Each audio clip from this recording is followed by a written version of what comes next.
Moon Geun-young was one of the most recognizable faces in the Korean entertainment industry, often called the nation's little sister, but then she seemingly vanished from the screen, leaving fans confused and worried for years. It wasn't a standard hiatus or a simple break. The reasons behind her absence were a combination of severe health scares, devastating family tragedies, and the crushing weight of growing up in the public eye. To understand why she stepped away, we have to look at the immense pressure she faced from the very beginning of her career.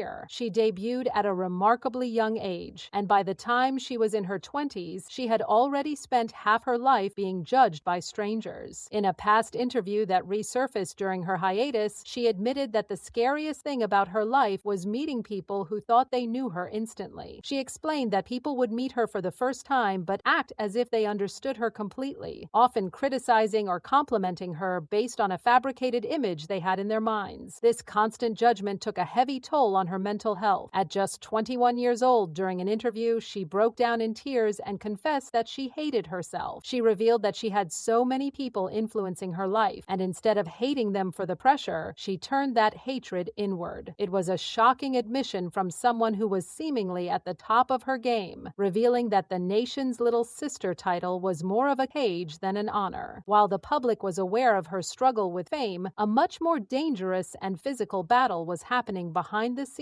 that almost ended her career permanently. In February 2017, Moon Geun-young was rushed to the hospital in a medical emergency that fans knew nothing about at the time. Her agency, Namu Actors, released a statement saying she had gone to the hospital around 9 a.m. due to sudden pain in her right arm. It wasn't a simple injury. She was diagnosed with acute compartment syndrome, a condition that is considered a surgical emergency. This happens when pressure builds up within the muscles to dangerous levels, cutting off blood flow and oxygen. If not treated immediately, it can lead to permanent tissue death or even the loss of a limb. Doctors told her that the golden time for treatment was critical, and she was rushed into surgery immediately. It wasn't just a one-time procedure. She had to undergo a total of 4 surgeries to repair the damage. The recovery process was grueling. Because the wound was so large and the nerves were affected, she couldn't even make a fist or straighten her hand properly. She had to relearn how to use her arm, practicing simple tasks like flipping coins and learning to eat with her left hand. For an actress whose entire life depended on her physical ability to perform, this was a nightmare scenario. She later recalled that when she first saw her arm after the bandages were removed, she realized just how serious the situation was. There was a genuine fear that she would never be able to act again. During this time of physical rehabilitation and career uncertainty, she made a massive decision that shook the industry. In 2020, after 16 years with Namu Actors, she announced she would not be renewing her contract. This was a huge shock because she had been with the agency for her entire career. Fans were immediately worried that this signaled a permanent retirement. She addressed the rumors directly, explaining that she needed a change not just as an actress, but as a person. She stated that she wanted to escape what she was used to and wake herself up. She admitted she didn't have concrete future plans, but wanted to reorganize her heart and body. It took her 2 years before she signed with a new agency, Cree Company, in 2022. But her return to the spotlight was met with even more heartbreak. Just a year later, in 2023, her grandmother passed away. Her grandmother had been a pivotal figure in her life, raising her during her childhood. The loss was devastating. Moon Geun-young posted a handwritten letter on her social media, a poem titled Heart Sky Puzzle, written by her niece or nephew, which spoke about a missing piece in the sky and how puzzles need every piece to be complete. She wrote a caption thanking those who cared for her grandmother and wishing for her peace. She had been scheduled to attend the Busan International Film Festival for a screening of her film A Tale of Two Sisters, but she canceled her appearance the day before due to the funeral. As she was navigating the grief of losing her grandmother, another tragedy struck her family in 2024. Her older sister passed away. The actress took to social media again to mourn, posting a photo with her sister. The message was raw and filled with regret. She wrote that she still hadn't been able to let her sister go, expressing how much she missed her and how sorry she was. She ended the post by promising to live her life for her sister's share as well, saying she would join them when the time came. It was a heartbreaking glimpse into the personal hell she was living through, while the public was still wondering when she would return to acting. The sheer weight of these back-to-back tragedies, combined with her long recovery from a near-crippling disease, would be enough to break anyone. Yet the scrutiny didn't stop. When she finally began making public appearances appearances again, the conversation shifted from her talent to her physical appearance. Speculation ran wild online regarding her weight gain. Netizens and media outlets began commenting on her changed appearance, some assuming it was a side effect of her medication or illness. Moon Geun-young eventually addressed the chatter in an interview with Cosmopolitan Korea. Instead of offering a medical excuse, she was surprisingly candid and refreshing. She admitted that she had gained weight simply because she had been living life to the fullest. For years, she had been on restrictive diet, constantly hungry, and denying herself the simple joy of eating. After her health scare and the trauma she endured, she decided to prioritize her happiness. She explained that she ate what she wanted, cooked, and found joy in food, which led to the weight gain. She stated she was working on losing it in a healthy way, but she refused to apologize for taking care of herself. She later appeared on the show You Quiz on the Block and gave even more details about her health crisis, revealing that when she was rushed into surgery, she told her mother she was happy because she could finally rest with peace of mind. Her mother had cried hearing that, realizing just how burnt out her daughter had been. Now, Moon Geun-young is slowly making her way back. She returned to the theater stage in the play Orphans in March 2024, marking her first performance in 9 years since Romeo and Juliet. She shared photos of fan letters and thanked her supporters for waiting for her. While she hasn't announced a major drama comeback yet, her journey from a child star judged by millions through a terrifying medical emergency and the loss of her closest family members to finally finding peace with herself is a stark reminder of the human cost behind the celebrity image.